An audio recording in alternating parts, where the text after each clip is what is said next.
Hi, ഞാൻ doctor സൂര്യ. നമുക്കിന്നൊരു ഗർഭിണി രണ്ടാമത്തെ മാസം അറിഞ്ഞിരിക്കേണ്ട പ്രധാനപ്പെട്ട കാര്യങ്ങളെക്കുറിച്ച് സംസാരിക്കാം. 40 ആഴ്ചയാണ് ഒരു സമ്പൂർണ്ണ ഗർഭകാലയളവ്. അതായത് അവസാനത്തെ പീരീഡിൻ്റെ ആദ്യത്തെ ദിവസം മുതൽ ഡെലിവറി വരെ ഏതാണ്ട് 40 ആഴ്ചക്കാലമാണ് ഒരു സമ്പൂർണ്ണ ഗർഭകാലയളവ്.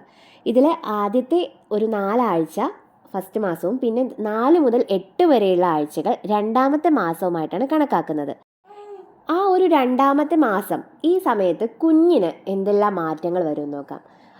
കുഞ്ഞിൻ്റെ ഹാർട്ട് ബീറ്റ് എല്ലാം ഡെവലപ്പായി തുടങ്ങിയിട്ടുണ്ടായിരിക്കും ഈ ഒരു കാലയളവിൽ.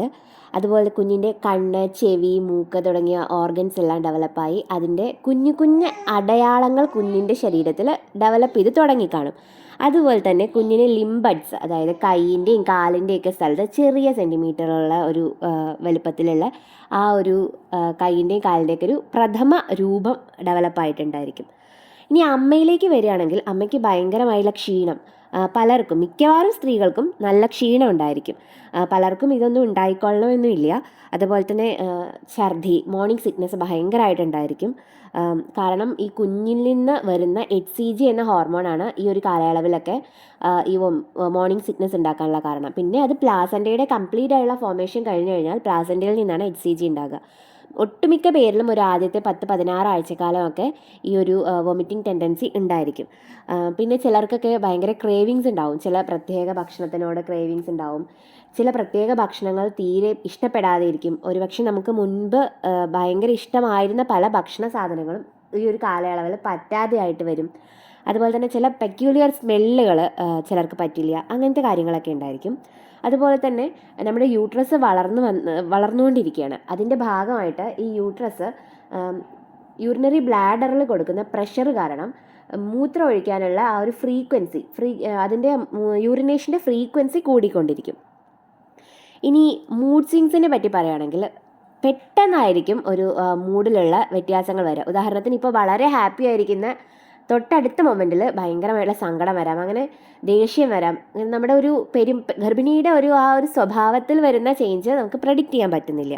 ആ ഒരു സാഹചര്യവും ഈ ഒരു സെക്കൻഡ് മന്തിലൊക്കെ അനുഭവപ്പെട്ടേക്കാം. ഇനി അമ്മയുടെ ബ്രസ്റ്റിൻ്റെ ചേഞ്ചസ് നോക്കുകയാണെങ്കിൽ ബ്രസ്റ്റിൻ്റെ സൈസ് സ്വാഭാവികമായിട്ടും കൂടുന്നുണ്ടായിരിക്കും. അതുപോലെ തന്നെ ബ്രസ്റ്റിൻ്റെ സെൻസിറ്റിവിറ്റി ഭയങ്കര സെൻസിറ്റീവ് ആയിരിക്കും ബ്രസ്റ്റ്. അതുപോലെ നിപ്പിളിന് ചുറ്റുമുള്ള ഏരിയോളയുടെ കളറൊക്കെ കുറച്ചും കൂടി ഡാർക്കൻ ചെയ്ത് ബ്ലാക്കിഷ് കളറായിട്ടുണ്ടായിരിക്കും. ഈ ഒരു കാലയളവിലായിരിക്കും മിക്കവാറും നിങ്ങളൊരു ഡോക്ടറെ സമീപിക്കുന്ന ആ ഒരു ടൈം. പലരും ഈ സമയത്തായിരിക്കും ആ പ്രഗ്നൻസിയെക്കുറിച്ച് അറിയുന്നത് തന്നെ, മിക്കവാറും പേരിലും. അതിന് മുമ്പ് അറിയുന്നവരും ഉണ്ട്. അപ്പോൾ ഫസ്റ്റ് തന്നെ ഡോക്ടർ നിങ്ങൾക്കൊരു സ്കാനിങ്ങിന് നിർദ്ദേശിക്കും. ആ സ്കാനിങ് ചെയ്യുന്നതിൻ്റെ പ്രധാന ലക്ഷ്യം ഈ കുഞ്ഞ് എവിടെയാണ് ഇംപ്ലാന്റ് ആയിട്ടുള്ളത് എന്നറിയാനാണ്. യൂട്രസിനകത്താണോ, ട്യൂബിലാണോ, അങ്ങനത്തെ കാര്യങ്ങളെല്ലാം കൺഫേം ചെയ്യാൻ വേണ്ടിയിട്ടാണ് നമ്മൾ ചെയ്യുന്നത്. അതുപോലെ തന്നെ ഇത് ഫസ്റ്റ് സ്കാൻ വളരെ ഇമ്പോർട്ടൻ്റ് ആണ്. ഇതിനെ നമ്മൾ ഡേറ്റിംഗ് സ്കാൻ എന്നാണ് പറയുന്നത്. ഈ നിങ്ങളുടെ പീരീഡിൻ്റെ ഡേറ്റ് ഒന്നും നിങ്ങൾക്ക് അറിയുന്നില്ലെങ്കിൽ ഈ ഡേറ്റിംഗ് സ്കാനിലെ ഡേറ്റ് വെച്ച് നോക്കിയിട്ടാണ് നമ്മൾ നിങ്ങളുടെ ആ ഒരു EDD ഒക്കെ കാൽക്കുലേറ്റ് ചെയ്യുന്നത്.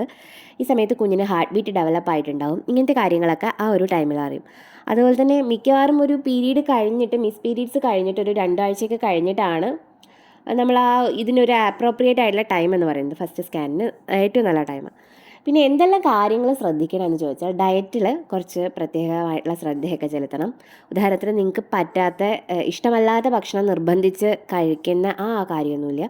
മിക്കവാറും ഹെൽത്തി ആയിട്ടുള്ള ഫുഡൊക്കെ ശീലിക്കുക. ഉദാഹരണത്തിന് ധാരാളം വെജിറ്റബിൾസും ഫ്രൂട്ട്സും ലീഫി വെജിറ്റബിൾസ്, അതുപോലെ എഗ്സ്, ഡയറി പ്രോഡക്ട്സ്, അങ്ങനെ ഇഷ്ടമുള്ളതെല്ലാം കഴിക്കാം. ഭാവിയിൽ ഒരു ജസ്റ്റേഷണൽ ഡയബറ്റീസ് ഒന്നും വരാതിരിക്കാൻ വേണ്ടിയിട്ട് നിങ്ങൾ കഴിക്കുന്ന ഭക്ഷണത്തിൻ്റെ പാറ്റേണിൽ ചെറിയ ചെറിയ വ്യത്യാസം വരുത്തുക. ഉദാഹരണത്തിന് ഒരു ബൾക്ക് എമൗണ്ട് ഒന്നിച്ച് കഴിക്കാതെ സ്പ്ലിറ്റായിട്ട് ഒരു 3 വലിയ മീലുകളും ഇടയ്ക്ക് ചെറിയ ചെറിയ കുഞ്ഞു കുഞ്ഞു മീലുകളൊക്കെ ആഡ് ചെയ്ത് ആ ഒരു പാറ്റേണിൽ വ്യത്യാസം വരുത്തുക. അതുപോലെ തന്നെ ക്വാണ്ടിറ്റി, ക്വാളിറ്റി, ഈ 2 കാര്യങ്ങളിലും നിങ്ങളൊരു ശ്രദ്ധ ചെലുത്തുക. ഇതെല്ലാം ചെയ്യാവുന്നതാണ്. പിന്നെ വൊമിറ്റിംഗ് ഒക്കെ ഉള്ളവർ മിക്കവാറും ഈ സ്പൈസി ആയിട്ടുള്ളതും സാൾട്ട് ആയിട്ടുള്ളതൊക്കെയുള്ള ഭക്ഷണങ്ങൾ ഒഴിവാക്കുന്നതായിരിക്കും നല്ലത്. അത് കുറച്ചുകൂടി നല്ലതാണ്. വൊമിറ്റിങ്ങിനൊക്കെ അത് കൂടുതൽ ബുദ്ധിമുട്ടുകൾ ഉണ്ടാക്കാനുള്ള സാധ്യതയുണ്ട്. ഇനി അതുപോലെ തന്നെ വേറെ ശ്രദ്ധിക്കേണ്ട കാര്യം, പലരും പറയുന്നേക്കാം ആദ്യത്തെ 3 മാസം പൂർണ്ണമായും റെസ്റ്റ് വേണമെന്ന്. അങ്ങനെയൊന്നുമല്ല. നിങ്ങൾക്ക് നിങ്ങളുടെ ഡോക്ടർ നിർദ്ദേശിക്കുകയാണെങ്കിൽ മാത്രമാണ് റെസ്റ്റിൻ്റെ ആവശ്യം വരുന്നുള്ളൂ. അല്ലെങ്കിൽ ചെറിയ ചെറിയ വ്യായാമങ്ങളൊക്കെ ചെയ്യാവുന്നതാണ്. ആവശ്യത്തിന് നടക്കണം, ചെറിയ ചെറിയ തോതിലുള്ള എക്സസൈസസ് ഒക്കെ ചെയ്യണം. അതിലൊന്നും യാതൊരു ബുദ്ധിമുട്ടുകളും ഇല്ല. പിന്നെ യാത്ര ചെയ്യുമ്പോൾ മിക്കവാറും പബ്ലിക് ട്രാൻസ്പോർട്ടുകൾ ഒഴിവാക്കുന്നതായിരിക്കും നല്ലത്. കാരണം എന്തെങ്കിലും ഇൻഫെക്ഷ്യസ് ഡിസീസുകൾ വരാനും അങ്ങനെയൊക്കെയുള്ള സാധ്യത വളരെ കൂടുതലാണ്. ഈ ഒരു കാലത്ത് ആദ്യത്തെ ഒരു 3 മാസക്കാലം ഉണ്ടാവുന്ന പ്രശ്നങ്ങൾ, അതായത് എന്തെങ്കിലും ഇൻഫെക്ഷൻസ് ഒക്കെ അമ്മയ്ക്ക് വന്നാൽ അത് കുഞ്ഞിലെത്തി കുഞ്ഞിന് ഭാവിയിൽ പ്രശ്നങ്ങൾ ഉണ്ടാകാനുള്ള സാധ്യത കൂടുതലാണ്. അതുപോലെ തന്നെ ഒരു കൂട്ടമായിട്ടുള്ള സ്ഥലത്ത് പോകുമ്പോൾ, കുഞ്ഞുങ്ങളുള്ള സ്ഥലത്ത് പോകുമ്പോഴൊക്കെ ശ്രദ്ധിക്കേണ്ടതാണ്. ഇങ്ങനത്തെ സാഹചര്യങ്ങളിൽ നിന്നൊക്കെ ഇൻഫെക്ഷൻസ് കൂടുതലായിട്ട് അമ്മയിലേക്ക് വരാനുള്ള സാധ്യത വളരെ കൂടുതലാണ്. പിന്നെ നല്ലോണം വെള്ളം കുടിക്കണം. ബോഡി എപ്പോഴും മോയ്സ്ചറൈസ്ഡ് ആയിട്ട് സൂക്ഷിക്കണം. കാരണം ഈ ഒരു സമയത്ത് നമ്മൾ വെയിറ്റ് ഗെയിനുള്ള സാധ്യത കൂടുതലെന്ന് പറയാൻ പറ്റില്ല. കാരണം ഫസ്റ്റ് ട്രൈമസ്റ്ററിൽ പലരും വെയിറ്റ് കുറയുകയാണ് ചെയ്യാറ്. ഒരു സെക്കൻഡ് ട്രൈമസ്റ്ററൊക്കെ ആകുമ്പോഴായിരിക്കും പലർക്കും വെയിറ്റ് ഗെയിൻ ഉണ്ടാവുക. എന്നാൽ കൂടി ഒരു ഡ്രാസ്റ്റിക് ആയിട്ടുള്ള വെയിറ്റ് ഗെയിൻ ഉണ്ടാവുമ്പോൾ പലപ്പോഴും ബോഡിയിലൊക്കെ സ്ട്രെച്ച് മാർക്സ് ഒക്കെ വരാനുള്ള സാധ്യത കൂടുതലാണ്. അതുകൊണ്ട് ബോഡി എപ്പോഴും മോയ്സ്ചറൈസ് ആയിട്ടിരിക്കാൻ ശ്രദ്ധിക്കണം. അങ്ങനെ നമ്മൾ റെറ്റിനോളൊന്നും അടങ്ങിയിട്ടുള്ള മോയ്സ്ചറൈസേഴ്സ് യൂസ് ചെയ്യുന്നത് നല്ലതല്ല ഈ ഒരു കാലയളവിൽ. അതുകൊണ്ട് ഒരു പ്രഗ്നൻറ്റ് ലേഡിക്ക് എല്ലാ മോയ്സ്ചറൈസേഴ്സും എല്ലാ ക്രീമുകളും കോസ്മെറ്റിക് പ്രോഡക്ട്സും ഉപയോഗിക്കാൻ പാടില്ല. അതിനു വേണ്ടി സെലക്റ്റഡ് ആയിട്ടുള്ളത് ഉപയോഗിക്കണം.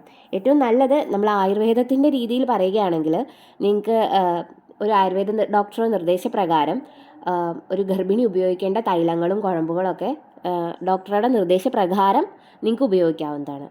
അതുപോലെ തന്നെ എപ്പോഴും ഹൈഡ്രേറ്റഡ് ആയിട്ടിരിക്കാൻ ശ്രദ്ധിക്കുക. ഇങ്ങനത്തെ കുറച്ച് പ്രധാനപ്പെട്ട കാര്യങ്ങൾ ശ്രദ്ധിച്ചാൽ തന്നെ ഈ ഒരു 2ാമത്തെ മാസം, അതായത് 4 മുതൽ 8 ആഴ്ച വരെ യാതൊരു തരത്തിലുള്ള ബുദ്ധിമുട്ടുകളും ഇല്ലാതെ നിങ്ങൾക്ക് മുന്നോട്ട് പോകാവുന്നതാണ്.